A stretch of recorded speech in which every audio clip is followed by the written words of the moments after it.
Piranhas, volcanoes, and turtle shells. Coherence and congruence in Mario Kart 8's enigmatic sound world. Racing above the world on an intergalactic racecourse overlooking New York, competing against a walking, talking mushroom, a shiny metallic princess, and an oversized fire-breathing turtle, and using weaponized turtle shells are some of the features you will experience in Nintendo's 2017 Super Mario Kart 8 Deluxe. I begin this paper with a claim that requires little postulation. Mario Kart 8 is imaginative, obscure, and outright nonsensical. It is a bizarre setting in which characters across disparate Nintendo games come together to race in tiny go-karts on an array of enigmatic racecourses and wield a plethora of items including bananas, turtle shells, and oversized bullets to derail the other competitors. How do players navigate such an eclectic virtual world? Here we turn to the music, a gravitational pull that grounds the imaginative framework of the game in a level of comprehensibility. In contrast to the visual component, the music aims to establish normalcy. How does the score create coherence in an incongruent world? Coherence? Yes, I argue that the coherence and congruence of Mario Kart 8's objects, characters, and nonsensical environments are established through the lens of Isabella van Elferen's ALI model. There are three elements. 1. The player's musical literacy of past Nintendo games. 2. The evocation of musical affect. And 3. The real-time transformation of diegetic stingers. This analytical model will be discussed in further detail shortly. To clarify my use of these two words, coherence and congruence. Coherence. To be able to logically perceive the significance, explanation, or cause of the objects and environment in gameplay. Congruence. A player's agreement with the compatibility and interaction of playable characters and their virtual environment. It is because of the game's sound world that the developers of Mario Kart 8 were able to take full advantage of creating a vividly imaginative virtual landscape in which everyone's Nintendo heroes can coexist without bewildering the player. Notwithstanding, existing scholarship seldom explores the relationship between music and games with exceptionally unrealistic gameplay. This issue will be explored through the music of Mario Kart 8, arguably one of Nintendo's most outlandish games.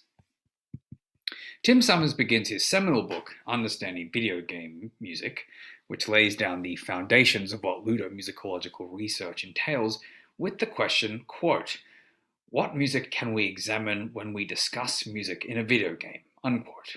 A question that is undoubtedly the starting place for any ludomusicological investigation. What is the music of Mario Kart 8?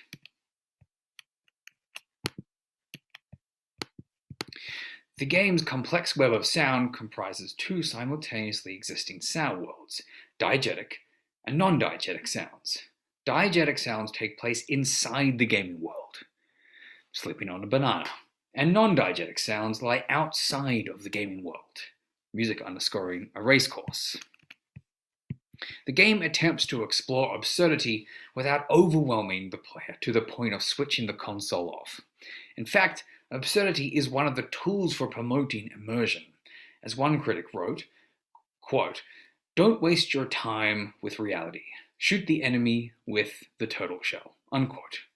The numerous positive reviews of the game demonstrate that it possesses a high degree of immersive qualification in spite of lacking any sense of reality. 8 out of 10 online polls rank the game as the best iteration of the series, and it holds a 92% rating on Metacritic. Reviewers also noted that the music contributes to this enjoyable and immersive experience. The, quote, "jazzy orchestrated soundtrack bolsters its presentation," unquote, and, quote, "catchy tunes convey a sense of joy and fun," unquote. Let's now explore how music contributes to the coherent and congruent perception of the enjoyable virtual world. Various scholars have convincingly argued that music functions to immerse the player into a game's virtual world. Arguably, successful games owe a great deal to how the, quote, sonic envelopment enhancing players' experience of presence in a game, unquote, are woven into the fabric of gameplay. Although the precise definition and facilitation of immersion remain widely debated within the field, a general understanding of the process can be described as, quote, a gradual, time-based progressive experience that includes the suppression of all surroundings, spatial, audiovisual, and temporal perception, together with attention and involvement in a game, unquote. Isabella van Elferen has developed an analytical model for a detailed investigation into the sonically immersive qualities of a game. This advantageous model is called the ALI model, affect, literacy, and interactivity. In the context of video games, musical affect functions to, as Van Elferen notes, quote, provide unconsciously perceived commentaries to visual or interactive elements, unquote.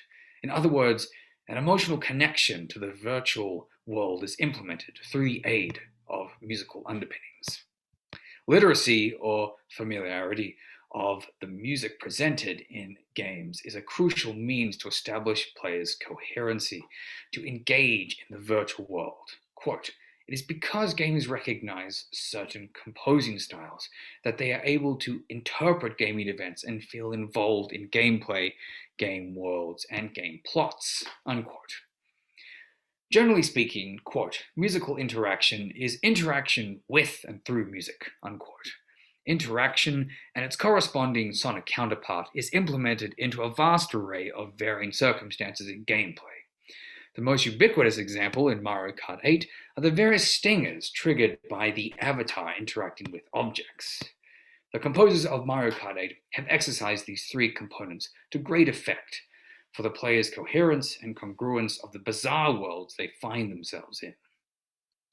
In order for optimal immersion, meaningful music is required to inform the player of how to think, feel, and play. The watery-induced racecourse Piranha Plant Slide pays homage to one of Mario's oldest flora enemies, the Piranha Plant. The racecourse's environment contains several abnormalities, racing through giant water slides, underground caverns with hovering platforms, and large-scale Goombas and piranha plants. It is precisely through musical literacy that the player's coherence of the racecourse's abnormalities is transfigured. The music aids in transforming the giant outlandish water slide into another iteration of designer Shigeru Miyamoto's underworld environment, found in his magnum opus Super Mario Bros. From 1985. Because of the immense success of Super Mario Bros. And its 35 years of subsequent sequels and spin-offs, the tie between the piranha plants, pipes, and an underworld environment is a firmly established part of the ludohistorical framework. Sound designer Ryo Nagamatsu has capitalized on this calcified bond by quoting two unmistakable musical themes for the racecourses module, the overworld fanfare and the underworld theme. Music unifies the visual elements. The presence of these two themes negates the risk of an arbitrary interpretation of the waterslide's flora and fauna. The music aids the player's literacy and transforms the environment into a recognizable 3D underworld. I argue that by quoting composer Koji Kondo's themes, the virtual environment they score can continue to evolve whilst maintaining a degree of grounding through semiosis. In this sense, the music functions similarly to that of a leitmotif. The clearly identifiable coherent musical ideas are clearly defined in their modified appearance and purposefully represent the object, the piranha plant, the place, its habitat, and the plant's threat to the player. The piece adopts new meanings and musical affect in its 3D racing context, while retaining its semiotic integrity through the player's literacy.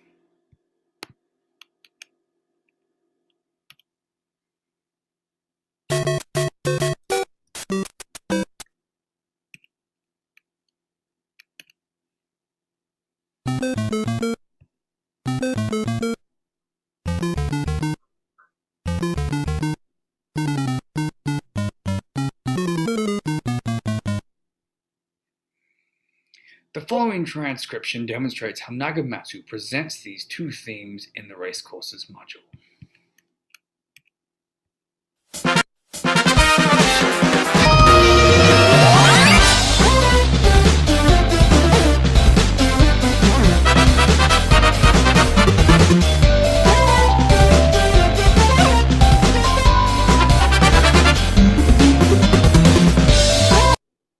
The underworld theme, which, quote, consists of nothing more than a single line in octaves, unquote, is interspersed between statements of Piranha Plant Slide's main melody.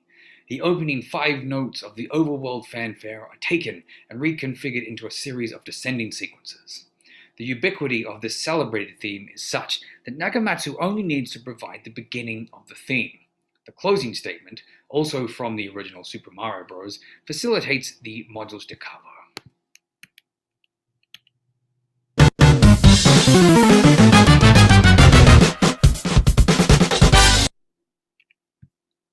Bosses are placed at particular points of gameplay to test the cumulative skills a player has developed over the course of the game. Boss music, the music which underscores these challenges, draws on a particular set of musical qualities. Its characterizing, quote, grating dissonance, unquote, promotes a prescribed musical affect to enhance the intensity of this culminating point of gameplay. Bosses are manifestations of a game's central mechanics of task completion. The boss setting becomes a commonality between the various playable Nintendo characters and aids in normalizing their interactions despite being from distinct and disparate Nintendo worlds. In order to evoke a boss setting, racecourses such as Grumble Volcano have modules to support its disintegrating virtual space, which in itself stands as a test to the player's ability to drive through an erupting volcano. Furthermore, the music sets up the conditions for the player to ask, since boss music is present, who is the boss? Who are the protagonists or antagonists? I argue that composer Osuka Ota establishes this connection to boss fights by drawing from numerous musical features of one of the most influential boss fight scores, Kondo's castle theme.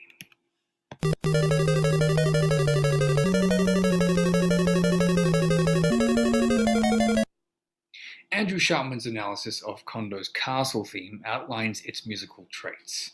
The NES's 2 pulse channels, usually designated for melodic and harmonic function, were assigned an assortment of, quote, manic, in-your-face 16th notes, unquote. The triangle wave channel, typically designated for bass parts, was given an, quote, ominous low register melody, unquote, producing, quote, countless dissonant intervals, unquote. Similar musical characteristics are present in Ota's Grumble Volcano module. The upper voice, xylophone, and percussion, a tabla and tambourine, use a barrage of 16th notes, and the lower voices, bass and distorted guitar, render half notes and whole notes.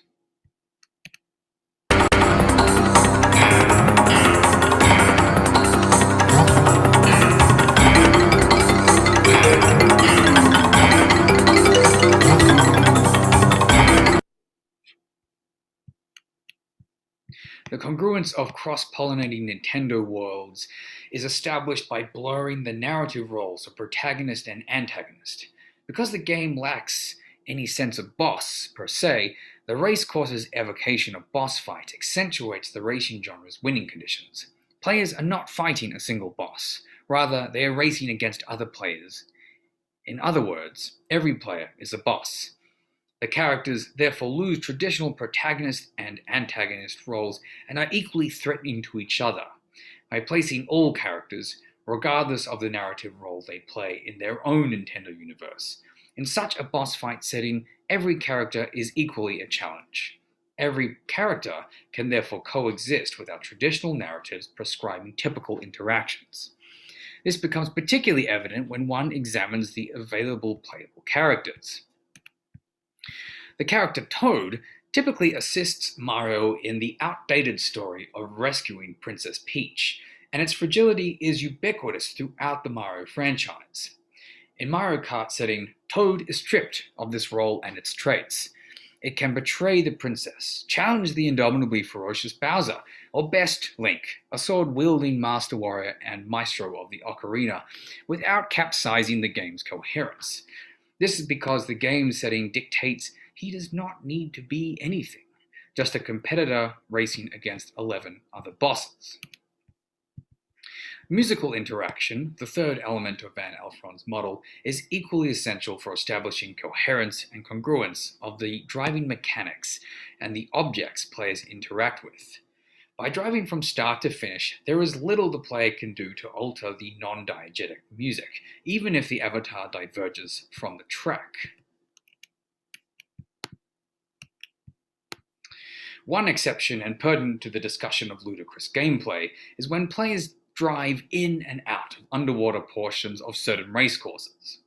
When done so, an alternatively arranged module is interchanged.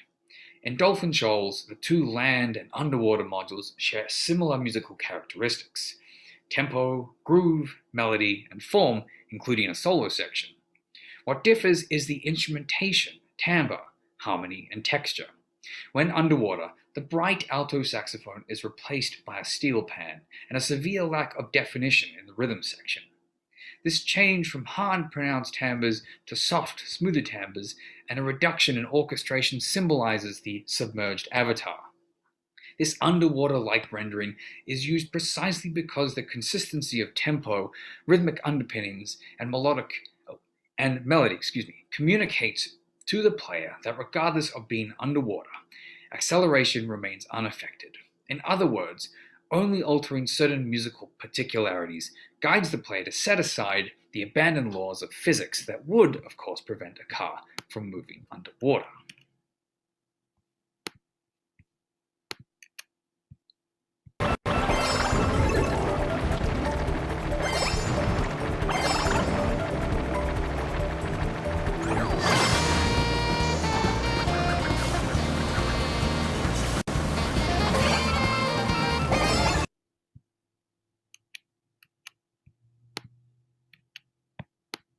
The diegetic sound world, like the non-diegetic, is pivotal for grounding the player within the vastly imaginative virtual environment. Many of the objects encountered throughout the game are as outlandish and obscure as the environments themselves. By drawing on a broader literacy of sound, numerous diegetic singers use more realistic aspects of life to create a coherent meaning for objects that are conceptually unrealistic in both usability and functionality. Turtle shells are throwable items that temporarily destabilize other carts. Once a shell is approaching an avatar, the dynamic stinger heard resembles that of a radar.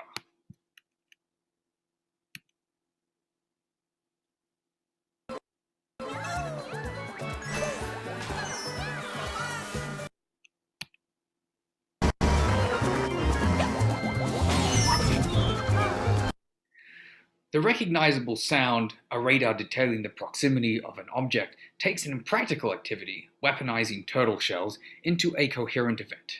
Players not only understand the turtle shell functions similarly to a missile, but the increase in dynamics and tempo signals its proximity to the player. Digital multimedia's marriage between the visual and musical counterparts serve to establish effective immersion of the viewer. The music of Mario Kart 8 is positioned to help ensure that the player can live inside the virtual world without becoming overwhelmed by the vast obscurities presented by the visuals and gameplay. This paper has but explored a few race courses, and I consider this research project to have only crossed the first lap of a vast scholarly course.